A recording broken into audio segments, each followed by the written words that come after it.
Barbeck is a proud sponsor of local H&R Preps. Kelly, I just got a new cell phone. It's awesome. And I just shot a video of Nick at the game tonight. Oh my God, he is so cute. I'll send it to you right now. We help you stay connected with a cute picture here and there. Buy local. Buy Barbeck.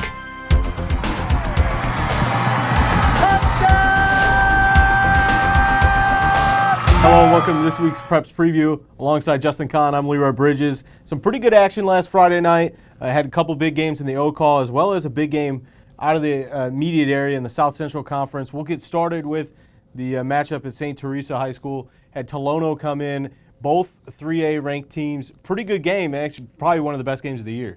Definitely so. And, I guess the thing that stood out to me from that game, I hate to be too hard on St. Teresa because, they're 4-2 and 3 of their games are against 3 of the state's best small school teams, and Unity, Tuscola, and Maroa. They're 4-2, so, there's not a lot to complain about there. I think the one thing with St. Teresa right now is against the better teams, they're struggling to run the ball consistently. Yeah. And I think... And that's what they do. Yeah, exactly. And it'd be one thing, if they weren't passing the ball well against these teams, but they're not running the ball well against these teams. And I have to think that that's, an issue for them and something that they're probably a little worried about. And they do have some playmakers on this team with Marcel Murray, Eric Altoff, and you have to wonder maybe if going, here on in, that they got to start maybe looking at getting those guys the ball and letting those guys touch the ball a little bit more. Yeah, they've definitely been able to run the ball against the weaker teams in the O-Call. There's no doubt about that. But in these games, when they've needed to get yardage, late in the game specifically, they really haven't been able to do it.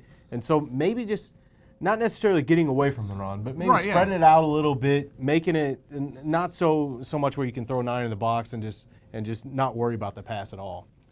And sorry, Leroy. Obviously that's a big win for Unity. And real quick on the other O-Call game, a nice win for Tuscola over A&M.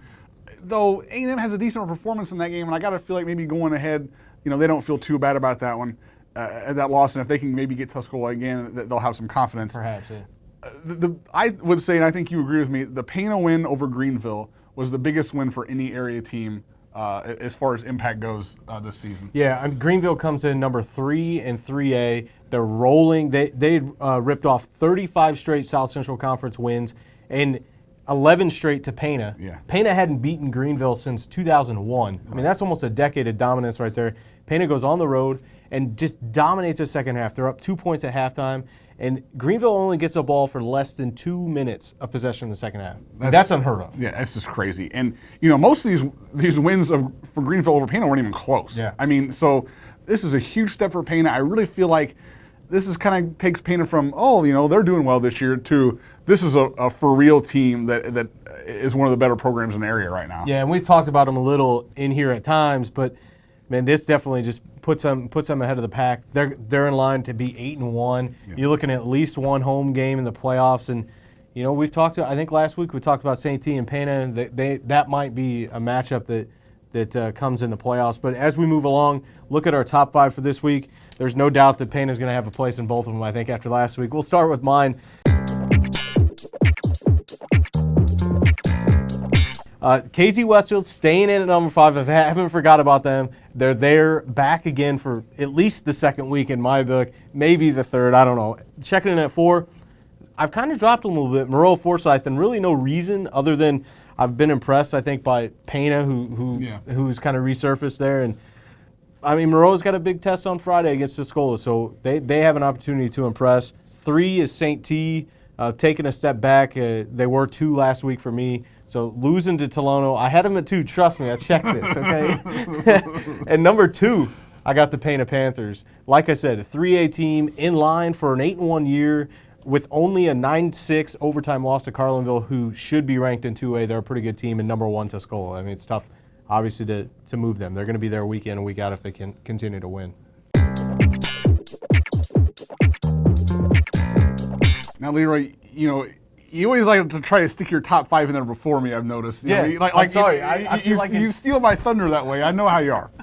Our top 5 is fairly similar. Number 5. And you tried to keep it a secret, so I wouldn't try and guess. Yeah, or anything exactly. Number 5 is KZ. They have a big test this week against Marshall, which we'll talk about here in a minute. Number 4, I have Maroa there as well. I think that one of the things with Marola right now is just haven't played anybody since Yeah. St. T. And really their only 2 games against anybody decent this year have been St. T and Monticello. There's a lot to prove there still a little bit for definitely them. a lot to learn about the Trojans still too. My number 3 team is Mount Zion. Didn't look real good against Effingham, but they get a win against another really good 4A team. Mm-hmm. They're going to be 8-1 most likely. I know they still have Bethalto Civic Memorial the last week, but I think I still think that's a win for Mount Zion, and their defense is really dominating. They're the number 3 team. I thought this was going to be the big surprise. I got Payne at number 2.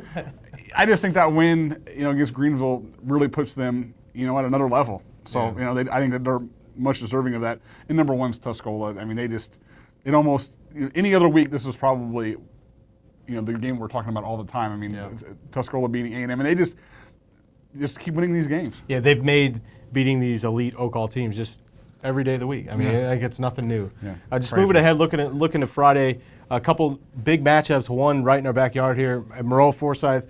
They are hosting the number 1 Class 1A team, Tuscola.